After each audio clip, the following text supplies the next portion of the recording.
Hey there, comic compadres. This is Mark with ChicosComics, and today we're kind of having a Batman day today because I just picked up a 60 book Batman lot. Okay, compadres. So in my last video, I was talking about estate sales. And so this comic lot I bought was actually on an online estate sale auction.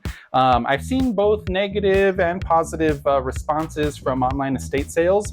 I have bought over, maybe closer to about 15 lots over online estate sales auctions in the past year or so, and they can be hit or miss. You know, you're always going to have discrepancies in good packaging between the companies. It's not always easy to see good, clear photos of the books that you're buying as well. So, you know, you have a little bit of risk. You know, I've had some lots that I've bought that just haven't been as good or in great condition like I would have panned out.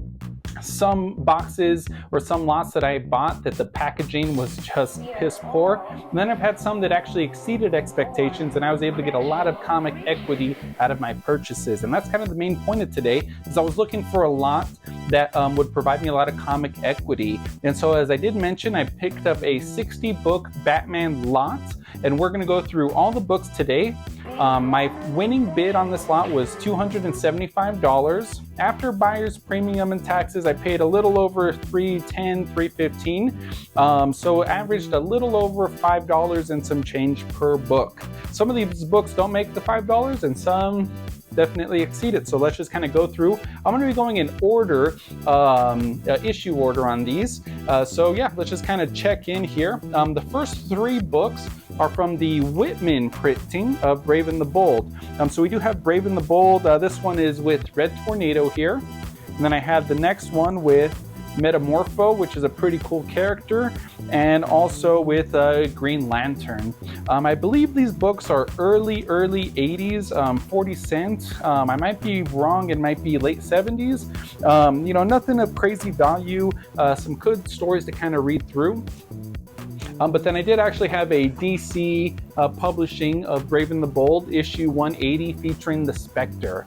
The Spectre is an awesome character, Golden Age character, and I would love to see him kind of reinterpreted actually into the James Gunn universe. I think that'd be a fantastic opportunity to bring such a long-standing DC character into the main cinematic universe.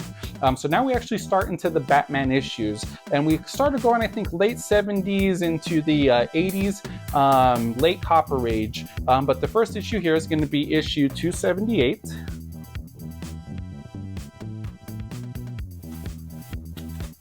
Batman 327, so we had a big jump there. And so the way these were kind of advertised is, you know, we had a few pictures. There was one standout book that I really kind of felt like this was going to make this batch worth it, and we'll get to that book in a sec. There were a couple of nice surprises here.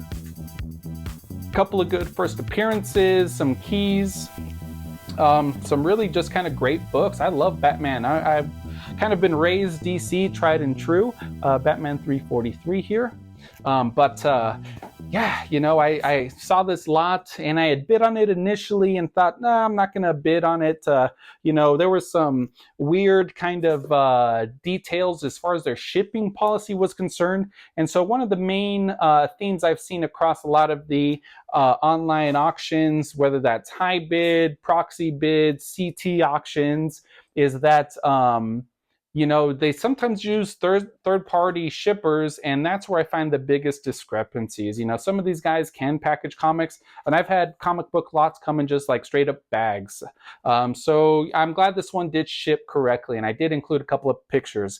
This is one of the first kind of bigger keys. We have Batman issue 366, and this is the first appearance of Jason Todd in costume. A great key. I think Jason Todd is still one of my favorite Robins. I got a lot of love for Dick Grayson, of course. Tim Drake, I'm okay on. Jason Todd was awesome. We all know what happens to him in the late 80s. And then, you know, Damian Wayne takes up the mantle and does an excellent job. This is the first time Jason Todd appears as Robin. So, yeah, issue 368 right there. Issue 370. And then I think closer towards the 400s is when we really start to hit a pretty consecutive run. Issue 377. And so it is important, right? I always see guys saying, check your covers, and I did check every cover. Specifically, I wanted to double check to make sure none of these newsstands were marked jewelers, just in case. I don't know if DC did mark jewelers. I don't know if that was only a Marvel thing, but there was a good mix of newsstands and direct editions. So kind of going in from 83 to 85, newsstands and direct editions were almost pretty evenly split, but it's in the higher 80s, early 90s that the newsstand editions really become a bit more coveted amongst some collectors. And then one of the other things I did like is some of the little badges here, as we get into some of the higher issues, start to advertise different titles like The Dark Knight Returns and Watchmen, which I thought was just awesome. This one does issue a Green Lantern 200 there. I gotta love that Batman cover too, just gun in the face and Batman just utterly, staring death down, like no shit's given. And that's my kind of Batman. Here we go, another pretty cool issue. I like that kind of film issue here, 396 film cover, I mean. This great Two-Face cover. Issue 398.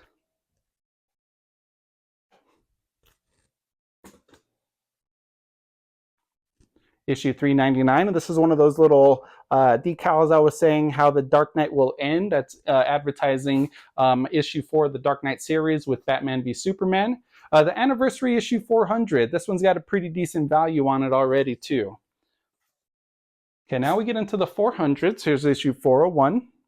This is actually indicating about the Crisis on Infinite Earth storyline. I do have that full run. I have a couple of graded as well.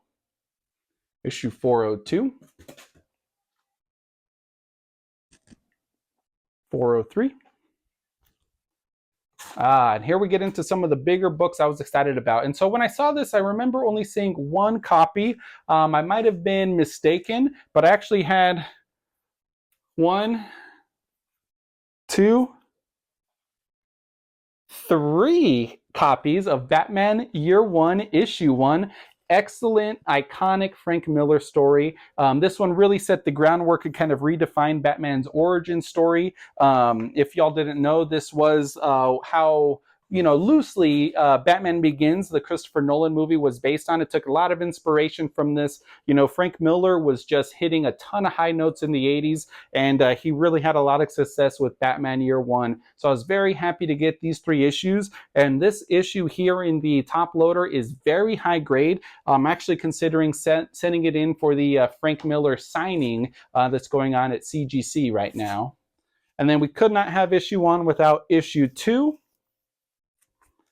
Issue 3, and issue 4, the full series here. The other copies here seem to range between a very fine to near mint minus. Happy about those. I do have those in my collection, but I do like my duplicates. Issue 409 here. I believe this is one of the Robins, maybe Tim Drake, maybe Jason Todd taking out that wheel. I think this was also used in the Batman movie from Tim Burton. Is that correct? I'm trying to think. It was definitely in Batman the Animated Series, but did that happen in one of the Batman movies? Oh, I need to step back. My movie knowledge is not up to par right now. But issue 409, issue 410,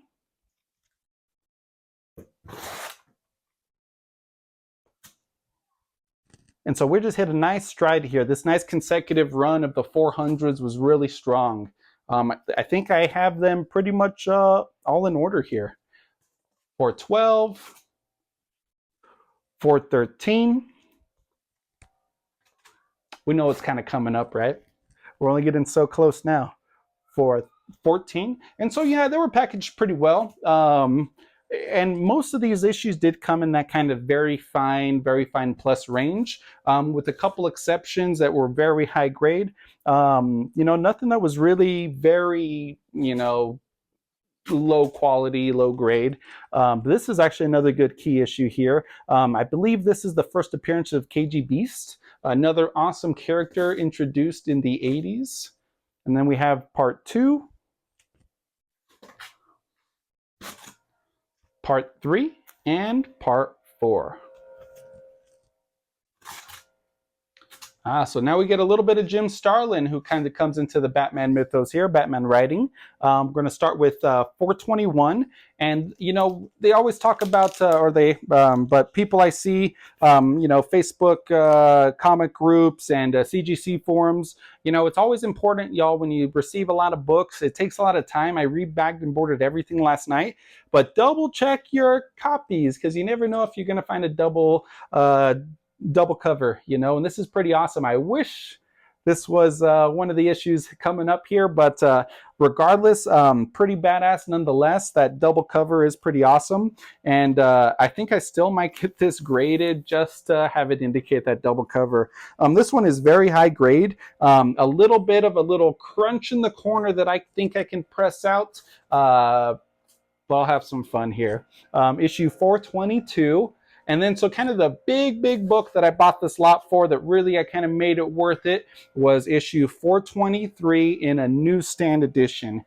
This one I'm estimating somewhere around a 9.0 to a 9.2. I'm going to be working on this book, getting it cleaned up. It's not really dirty, but it definitely needs a press. There's a lot mild kind of stacking roll over here. No real creases. The corners look pretty good. Just a couple of spine ticks. This one I will be getting graded. I do have a direct edition that I've been planning on getting graded as well. And this book, raw, I'm pretty positive almost covers the cost of my entire lot. So if I can get this graded, I can add a lot of equity into my collection and maybe parse out a little bit of what I have in the box. But that is the biggest book. And then it just kind of continues from there. Issue 424. 425. Let me see. I was trying to see if this was still including some of the McFarlane run. I can't remember how far he went after 423, if any. But the next big set that I really wanted, I have some of this graded, some of it not, was, of course, A Death in the Family, the 4-part storyline where Jason Todd gets killed by the Joker. For those who don't know, in the 80s, when they were trying to figure out if they should let Robin live or let Robin die, DC Comics ended up creating a phone poll where general public could call in a number and vote whether to let him live or to let him die.